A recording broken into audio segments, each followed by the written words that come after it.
Hello, everyone. Good morning. I am Coach Sean coming in live from Decap Copy Republic, the home of certified life coaches here in the Philippines. We are a 24/7 coaching hub offering coaching on demand services any time of the day. So presently po, since we have this community quarantine, our operation is primarily via online. So online lang po kami in Life Coach Philippines. So pag nag-message po kayo sa Life Coach Philippines, you can be sure na may sasagot po sa inyo na tao. Also, if you don't have if you need to talk to a person on phone, you can contact us at 0917-586-1661. And my co-host right now, Coach Teen, bakit po ba natin ginagawa to, Coach Teen? Hello, everyone. Good evening. Welcome back to Coach Connect. I am co-hosting part 5 of Coach Connect, Who of the Hour. So we are doing this video ton as a community service to our agents in the tribe whom we are called to serve first and foremost. So presently, the CAP operations is limited to takeout and delivery service only, but online coaching is non-stop.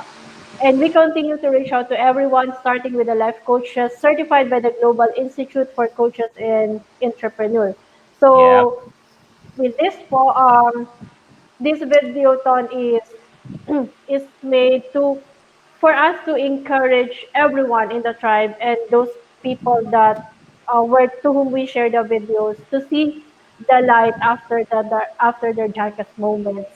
Yeah, and it's beautiful because the initiative Yes. is for us to be able to gain some insights on what's the situation at for a change agent facing the situation and responding, and what's the outcome being experienced amidst the reality. So, Coach Team, please introduce our guest for this morning. Ay, oo nga pala, morning niya. Kala ko early morning. So let's welcome our Who of the Hour. Welcome, Coach Matt. Please introduce yourself to our viewers. Hello, Coach Sean, Coach Dean. Thank you for having me. And to the people, fellow coaches who are watching, hello, good morning. And I'm Coach Mac. My name is Mark Anthony Decasa, and I'm from batch 25th. And what I currently do, other than being a life coach, is I'm a corporate trainer from a financial institution, company. I'm currently based in BGC. But of course, because of the lockdown, because of the quarantine, I'm currently working at home. So thankfully, I'm among those who are blessed to be having this opportunity to continue working at home. Yan. Thank you, Coach Maki. Coach Mac, ano naman, share mo naman sa audience kung kumusta kayo Yes. diyan? Kumusta kayo diyan We're doing sa good here place in nyo? Okay. Oo. Ayan, we're doing good here in Bulacan. Nasa Bulacan talaga kami ngayon with my wife. We really came here, or parang we were really intentional about staying here kasi I think 2 weeks ago, there was this announcement na by the government na that there will be a lockdown, and we're Mm, kind of concerned about it kasi our yung si wife kasi is pregnant right now, and our mm-mm. doctor Mm. is based, not necessarily based, but the hospital is based here in in Bulacan. Kaya ayun, before na ma-issue pa yung lockdown, talagang we really pack our stuffs and we moved here in Bulacan in anticipation of that. Yun nga, nangyari nga talaga that there's quarantine na. And yun nga lang din, hindi naman kami makalabas because Mm-mm. according to her doctor, na syempre ang priority ngayon is yung may mga talagang critical illnesses, yung mga talagang mga Yeah. COVID-19 na infected. So we understand. And thankfully, wala namang problems or conditions si wife ngayon. Kaya kahit di nakakapunta sa doctor, she's doing great. She's fine. She's well. And right now, ayun nga, because of the lockdown, continue pa rin naman yung work namin, both of us. Even with my brothers, with my family, we're staying here sa same place, same house, and we continue working. Working at home. And nakakatuwa lang din because nakakatuwa, not really happy with the Mm-mm. situation, but Mm. um, I'm happy with the opportunity rin na magkaroon pa ng more time with my family right now. Although, by default kasi normally here in Bulacan, I I'm engaging in my ministry in our church. Yung nga lang medyo syempre na apektuhan ngayon because of the Limited. social distancing, 'di ba? Although continue pa rin naman yung ano namin, yung service, we're tuning in pa rin. In fact, earlier this night we had our prayer meeting. Yun nga lang, instead of going to church, dito lang din sa loob ng bahay namin. So continue pa lang din. Yun nga lang, wala talagang gathering at all physically with my brothers and sisters in faith in Christ. Pero happy pa rin because despite this situation, we're still getting in touch with each other. So yun, continue pa rin sa work and more time for family. And syempre, nakakatuwa rin kasi medyo walang ngayon concerns regarding sa transportation. Kasi yun yung pinaka-primary concern ko during normal days, going from home to the office because of the accessibility. Kasi sa BGC, medyo mahirap din yung transportation doon. I don't know how to drive din naman. Tsaka nasa Bulacan din yung car namin, kaya wala naman talaga akong option but to commute. Ayun, yung normally kasi carpool at traffic. Challenging talaga. Challenging yung transportation. Pero ngayon, those are the challenges na naranasan ngayon. And syempre, mas nakakatipid din. Nasa bahay, syempre, wala kang labas, walang manggala. So, yun. Wala masyadong expenses. Walang work, walang tapos yung kahit sa kuta, diba? Hello, sorry. Sorry, Coach Tin. Go. Walang kain-kain sa labas. Oo, parang dyan sa lang. bahay lang. Lutong bahay. Coach Mac? Nagputol ata si Coach Mac. Yung data niya. Yun yung Coach Mac, paayos po yung data mo. Clear? Yes. Paayos po yung data, paputol-putol po tayo. Yung data mo po. Sorry, Coach, I wasn't able to catch yung signal. Ayan. Kanina kasi, Coach, paputol-putol ka. Okay na po. Sige po, go ahead, Coach. Okay na po. Ayan, okay na. Okay. Yun. So, continue pa rin sa pakipag-usap. Tapos ngayon, ang talagang focus ko ngayon is on top of sharing yung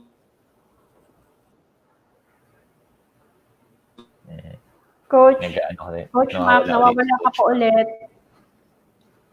Coach Mac, if you can hear us, if you can find a better place area, for the signal. Para po yung signal. Antay po natin si Coach Mac mag-log back in. Pero yun ang sharing ni Coach Mac, no, Coach Tim, is yung advantage nung nasa bahay talaga with the family. Coach Mac, try ka po muna hanap ng location. Yun. I-ano lang natin siya.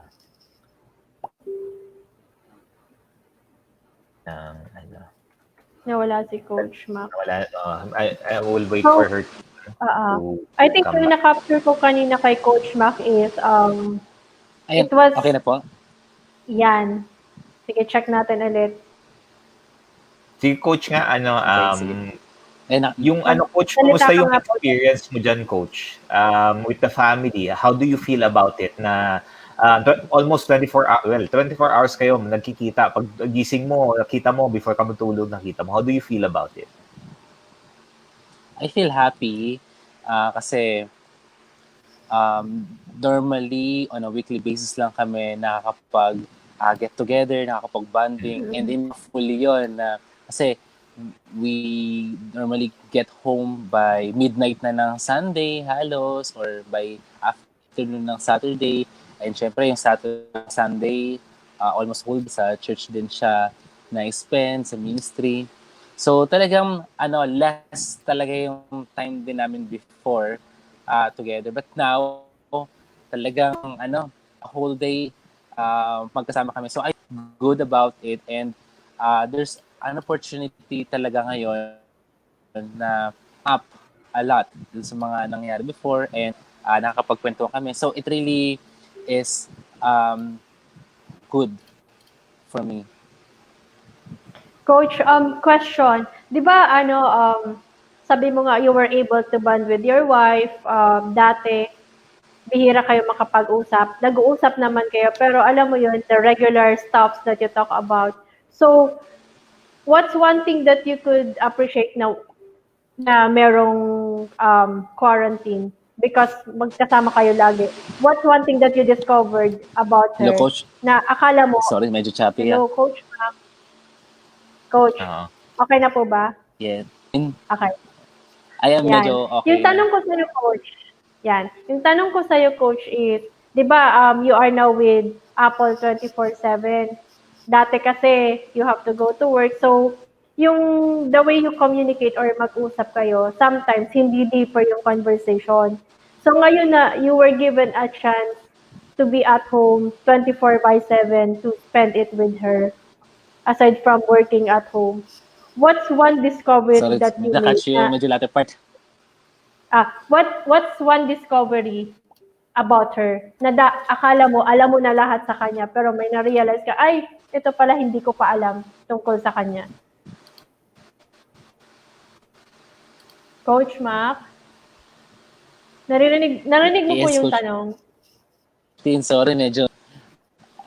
Pero so, Coach, delayed and choppy. Sige. Yes.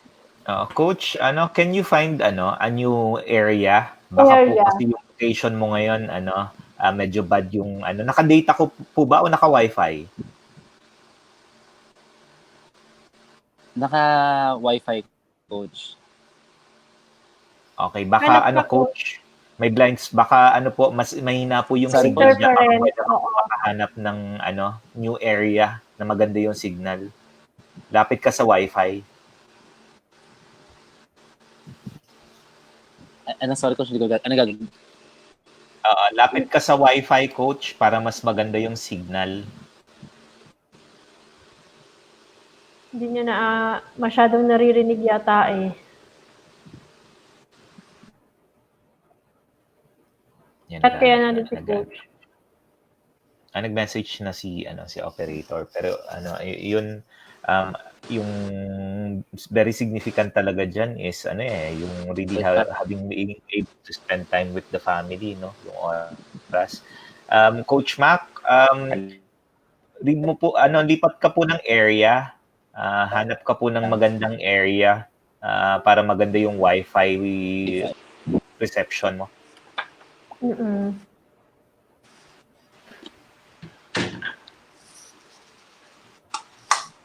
Ayun. Yan, habang naghahanap po ng magandang area si Coach Mac.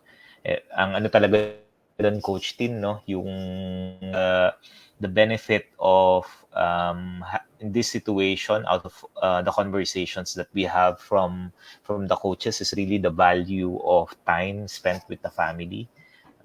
Nakapag gives an opportunity na tumigil muna, pause, and appreciate the things that's happening. Coach Mac, can you hear us? Yes. Kind of.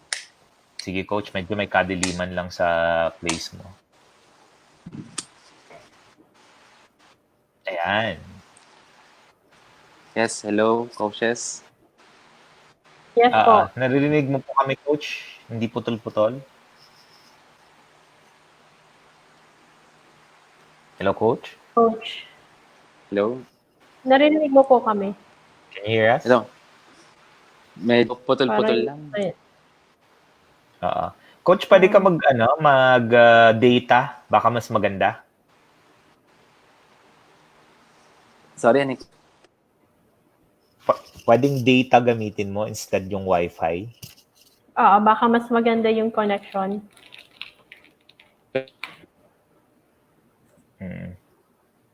Baka madaming gumagamit ng ganitong oras. Pwedeng Coach Mac, pa-check po ng FB mo, may message po doon.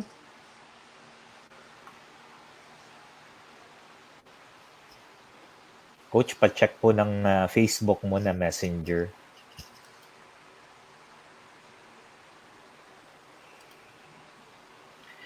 So Coach Teen, ano yung ikaw, ano yung take away mo dito sa mga nangyayari sa atin sa COVID so far by far and being a co-host of the Coach Connect.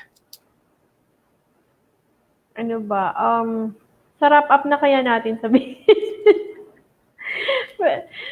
you know, pero siguro natutuwa lang ako dito sa mga interviews because you could really see a shift in the mindset of everyone.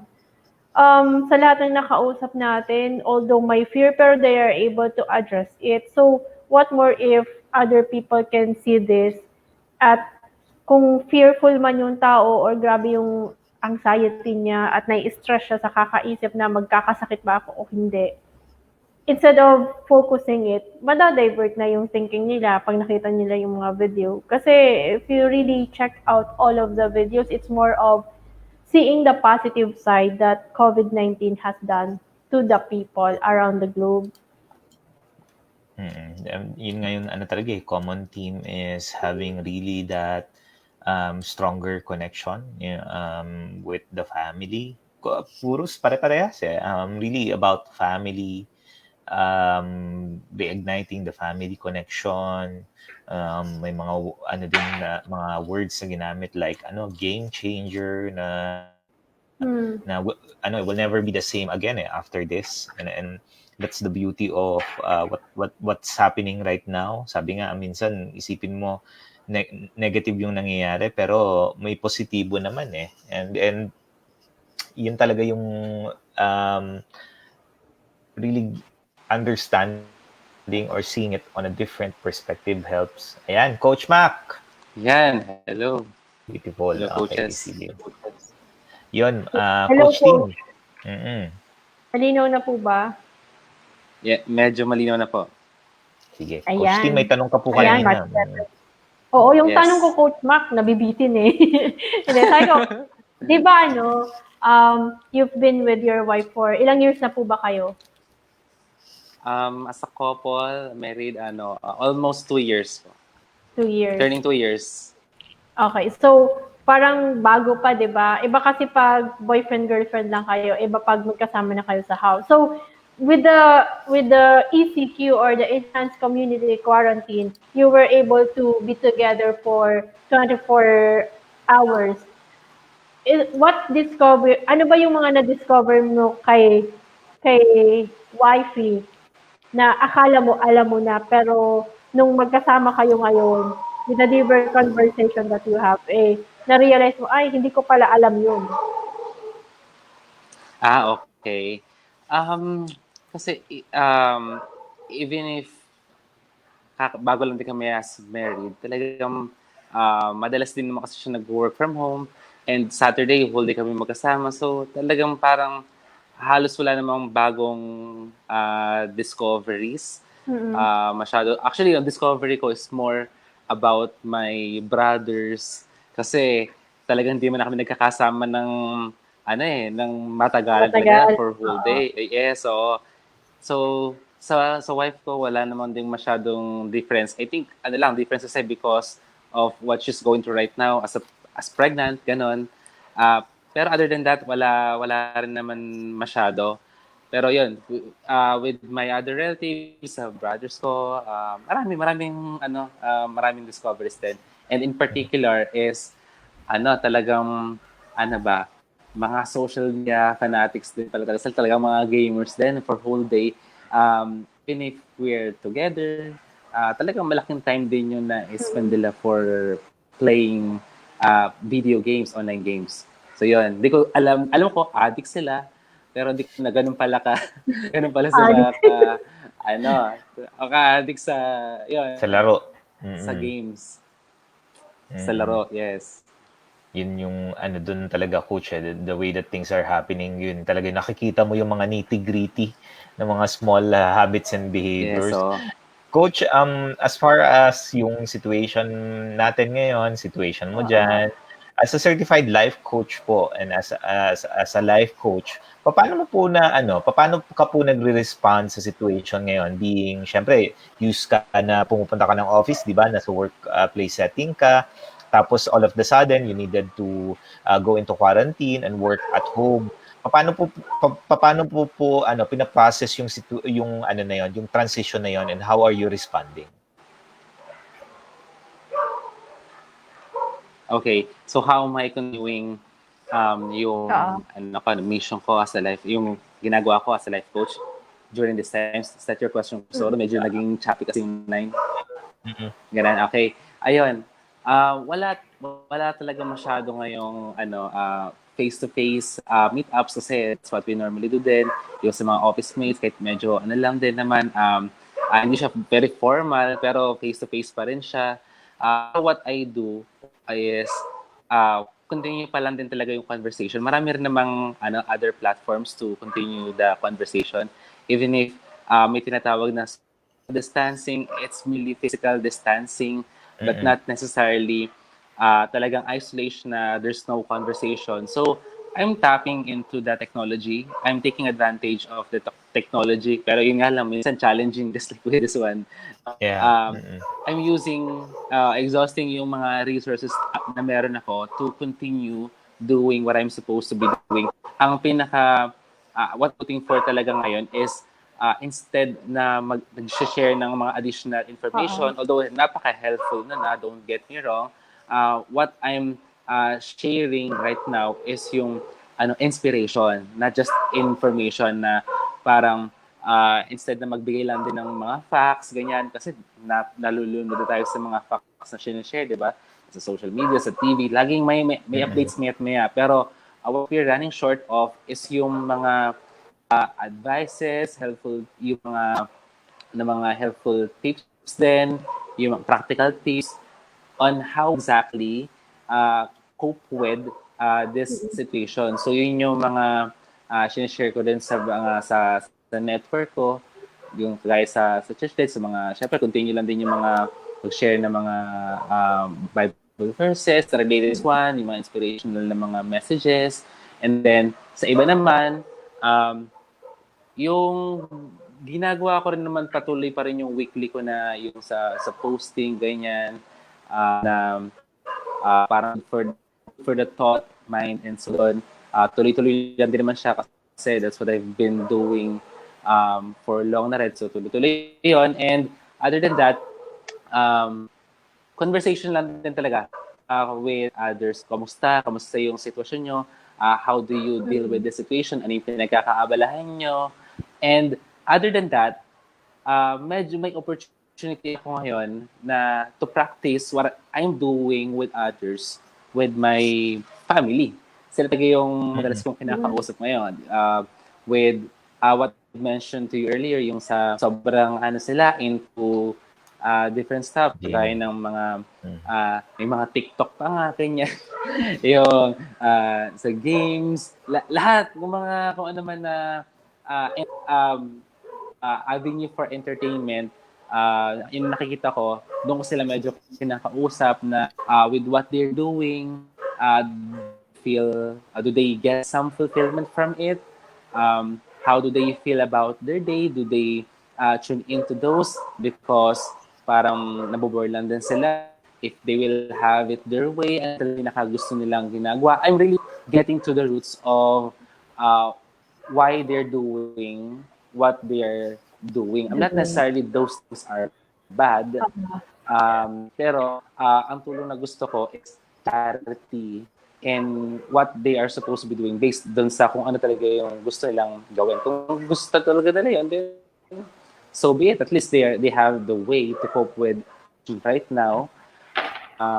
Pero if you want for more, that's what kaya tuloy-tuloy lang yung conversation with them para mas ma-discover pa nila yung talagang gusto nilang ginagawa and yung mas dapat nilang ginagawa. So sila talaga yung kinakausap ko talaga ngayon ng mas most of the time. And yun lang kasi gusto ko rin talaga sanang lumabas din and makipag-usap sa iba. Pero syempre medyo bawal naman yun, di ba? Kaya ang ginagawa ko na lang, not really because of being a life coach, I also help yung mga volunteers namin dito na syempre may mga nagbabantay dito sa amin, bigyan ng mga foods na ganyan, makipag-usap ng unting-unti lang kasi pinagbabawalan din kami na magstay sa labas, gano'n. So I'm working on limitations sa mga limited unlimited capacity, but I'm making the most of those opportunities na meron ako. So yun, that's how I spend my time here. Pero malaking time din kasi na-spend ko rin work kasi work at home naman talaga. So yun, yun po coaches. Thank you, Coach, for sharing those insight. Coach, paano mo in-adjust yung work from office tapos work at home? Paano mo siya mina-manage kaya for everyone to at least understand kung how are you managing it para productive pa rin? Okay. Thankfully, dun sa work ko naman, wala naman masyadong reliance sa mga technological infrastructure, mga systems na binubuksan. Kasi kung meron, medyo mahihirapan ako doon because of the concerns related to internet connection. Kaya nga actually pinili ko tong time na 12 a.m. Kasi I know na ito yung medyo malakas yung time sa amin, pero it turned out na challenging pa rin pala siya, no? So, ayun, tuloy-tuloy lang options sa work ko because of the limitations in our infrastructure. And kung paano ko siya tinutuloy, ano lang din naman, medyo challenging din siguro dito because it's not ergonomic compared sa office. Office, oo. Ayun, na sa office talagang full limitations, like with displays, Yeah. syempre may mga challenges pero tuloy-tuloy pa rin naman, tsaka talagang nag-devote ako, nag-aalat ako ng Coach, nawawala ka po ulit. Wala yung signal ni Coach, hawak Coach niya ata yung laptop ba to or ano? tablet. time for Coach Mac, paano po ulit ng... formation, tapos a lot time for Yun, Coach Mac, andiyan ka pa? Coach, Okay. Wala Coach uli Mac. si Coach Mac. Ayun, nag-reconnect siya. Bakit rin? Coach Mac, ayun.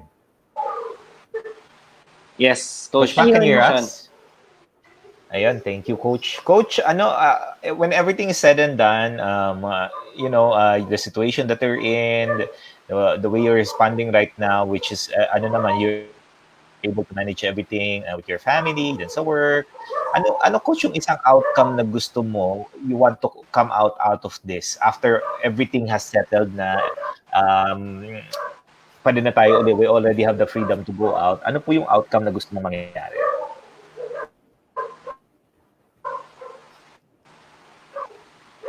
Hello, Coach. So, tignan ko kung tama yung pagkakarinig ko. Medyo choppy kasi. Ano yung in-expect kong outcome once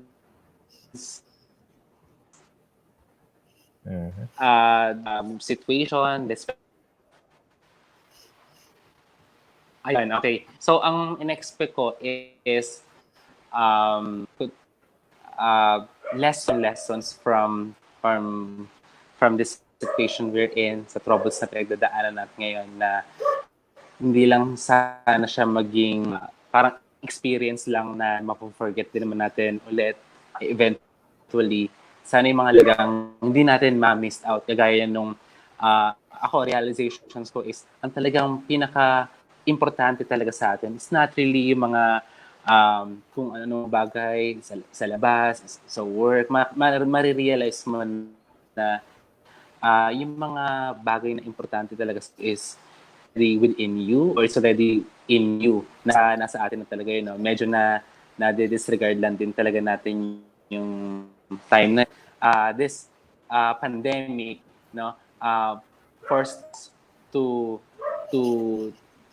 take time to focus on what we have and Mm-mm. make the most out of this. Kasi ang typical na disposition natin is to have, diba? To want to have more para mas maging fulfilled ako or happy ako without realizing na all we need is make the most of what we already have kasi doon tayo makaroon din talaga ng sense of fulfillment. Ayun, time ko and time ko for myself, 'di ba? Kasi medyo nami-miss ko na rin yung mga times and opportunities for reflection and of course, time din for mas maging consistent patuloy doon sa devotion time with Him. Yan, sana yun yung mga lessons na natutunihan and mapagpatuloy once everything is through. Once this pandemic, once this crisis is Mm-mm. over us, we're over this already. So ang galing lang, coach.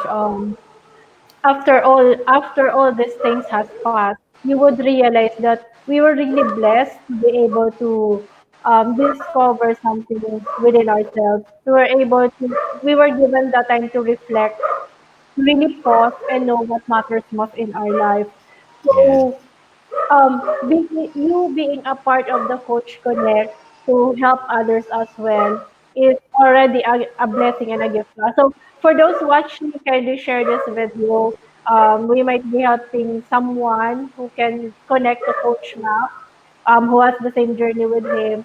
This could really help them. And also, you can join our Coach A coaching community. We have a lot of content online. Coach A is uploading a lot of videos that could help us with the current situation, the way we think, we feel, and we act. So please join us. We would be happy to welcome you to the Coach A coaching community. So, Coach Matt, any final words before we close?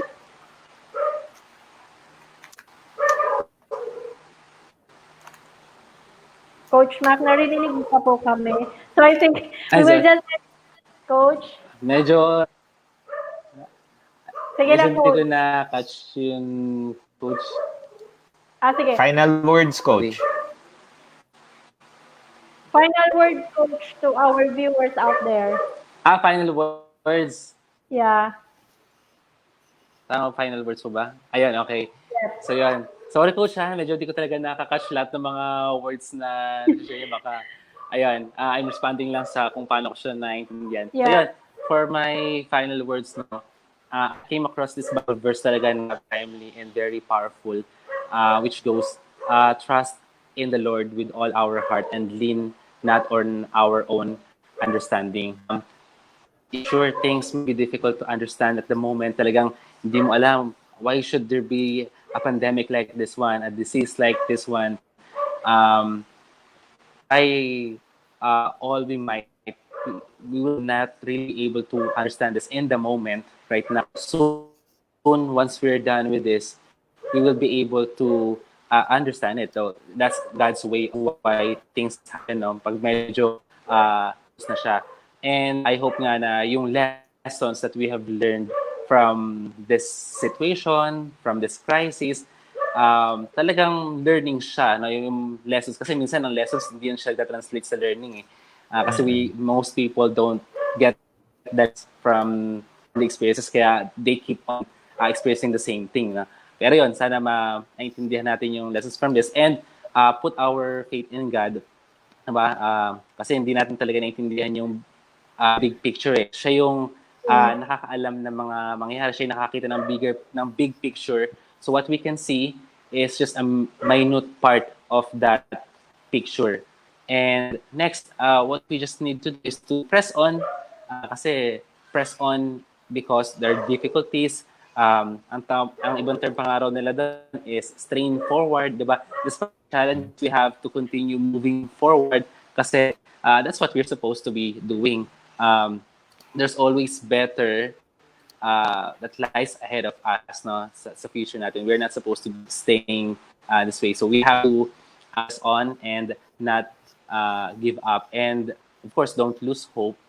Although it may sound na parang empty rhetoric, it's a cliche, di ba? Pero easiest way to have hope is to be clear about what you would like to happen. Kasi um, mahirap mag-hope for something na hindi mo alam kung ano yung hino-hope for mo, no? Na hindi mo so. So there must be clarity first about your desire as to what you are hoping for, no? Dapat yun yung maging natin, Coach. and Medyo then nawawala na uli si Coach Mac. is different than wish lang. So there's an end it na Hmm. you want to happen, and your faith, you have faith that those things will happen. And of course, last one na lang is yung um, sabi sa Matthew 4:4, if I'm not mistaken, Yeah. people should not live, or men should not live in bread alone, but by every word that comes from the word of God. Ngayon, makikita natin na talagang ang daming tao na scramble for food, for the basic necessities, although Mm. necessary talaga kailangan yon. What is the word of God. Kasi ang hirap din na Mm. to to to have hope, no, just by relying on yourself, no, kasi kailangan source na. So talagang always is yung Panginoon. Kaya ang lesson nabasa ko is you will understand mga situations na to. God put us in this so that we can realize na God is all we need talaga to get through all this na overlook na natin siya, natin take for granted. So yon. So dapat hindi lang tayo dun sa mga physical na pangangailangan natin, but more so dun sa emotional, sa mental, spiritual needs natin, and those needs God can provide those. So instead of tuning in, 'di ba, dun sa mga news lang, we have to tune in to the word of God. So we will never go wrong with relying on Him. So yun lang po yung final words ko. Yun. Okay, thank As you very much, encapsulated by Coach Mac. Coach Mac, it's really we really have to hold on to our faith because it is what's gonna give us strength. It's not by what we eat that we will survive, but the belief and faith in God. Coach Mac, before we end, I don't know kung hawak mo yung laptop mo or phone, but will you be able to do the love bamboo? Ay, Parang cellphone hindi. kasi yung hawak ko. Oo. Wait lang, Coach, Familiar ano ka lang tayo, sa no? Korean, di ba? Familiar ka sa Korean na heart? Ayan, Yung ganyan. ganon. Ganun na lang. Kung hindi mo Yes, kaya mo bang coach. gumanon? Yan. Pag hindi, ganito na lang. Tapos, love, bam, boom. Kaya, coach? While we're waiting for Coach Mac, as we experience divineship and we declare blessings of cure and healing to our land and the hearts of people, and we claim divine victory to all of the people. And for that one, Coach Mac, pwede ka na ba mag-love bomb boom? Love, Yeah, bam, boom maganda. na tayo, Love bomb boom. coach. Kasi hindi niya kaya Then, yung one, may two, hapon three. eh. Love, bam, Yun ang boom. love bomb boom. Love, Love bam, bomb boom. boom. Love bomb Or boom. love, bam, boom. Love, Okay. love. Thank you, Coach Love Mac. bomb. Thank you for joining Thank you, us. Coach Mac. Appreciate it. Talk to you again next time. Bye-bye.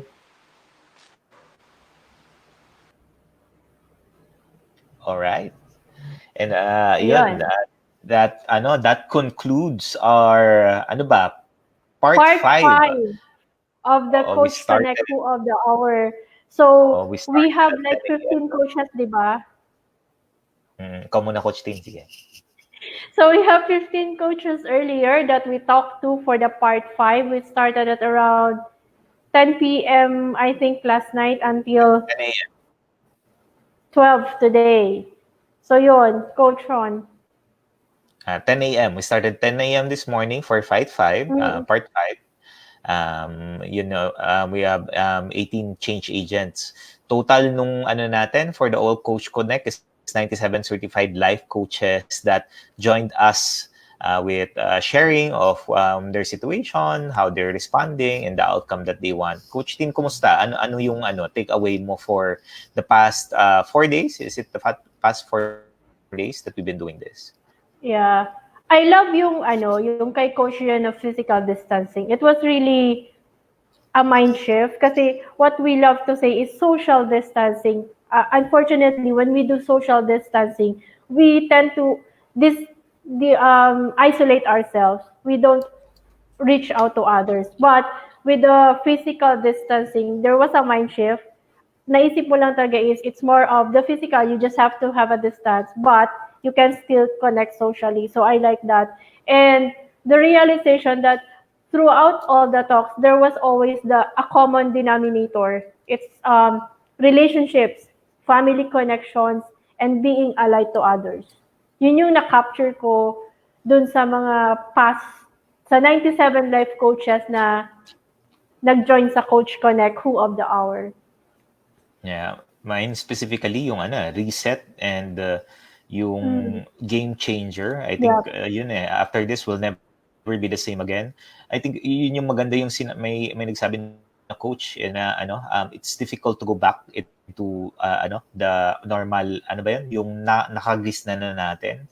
And if yung ginagawa natin before hindi yun yung hindi normal and what we're being transitioned right now is really the normal thing where we connect to people emotionally, we pause, we invest time with ourselves and really take care of ourselves and take care of our relationship kasi yung talaga yun nawawala with all of the hustle and bustle of work, the business of work, the things that we need to do, yun yung nawawala and we always have this feeling na yung ginagawa natin for work is for the family. But really, the question there is, are we really giving the family what they need, or are we giving the family what we think they need? They need. Oo. So, yun yung talaga yung transformation. And ang ganda ng ang ganda ng stories nila, ang ganda yung sharings nila. And for me specific, nakakataba ng puso na at the end of the day, even in the midst of uncertainty and negativity, Mm. there's still the flip side or the change in perspective of the coaches na maganda naman yung buhay, may magandang naidudulot yung COVID-19 and there's still hope for everyone and really yun yung main focus ng common team ng lahat. The 97 life coaches is really family, connecting back to the family. Letting to let go of what works for them. Isa din siya sa Yeah. mga concept. And really knowing what concerns you most. At the end of the day, we were able to realize that anyone can go anytime, and anything can be lost anytime. But if it's a life that is lost, we can never bring it back. Kasi pag things madaling ibalik we can just always work ourselves off and buy that again. But when life is lost, it's really hard.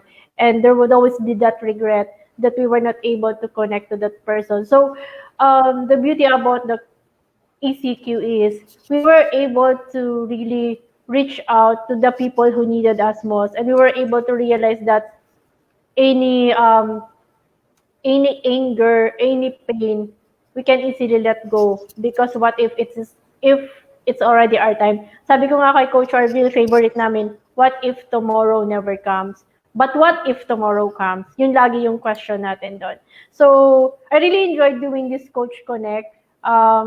It was also my journey that I was able to get out of my shell and really speak in front or on live kasi sometimes I hate seeing myself on videos, but this one has challenged me to really go out of my shell and do my share to contribute in bringing out positivity to a lot of people, especially those who are in the life coach Philippines page who is subscribing to our pages.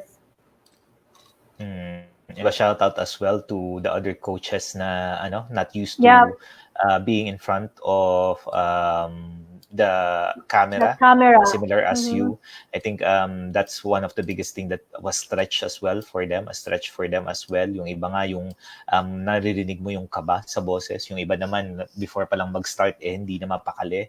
And it's beautiful because actually after a while, when they're really able to go into that flow, and they're able to see their heart and express their heart, it comes out naturally. And that's the beauty of as us in lumalabas na lang siya.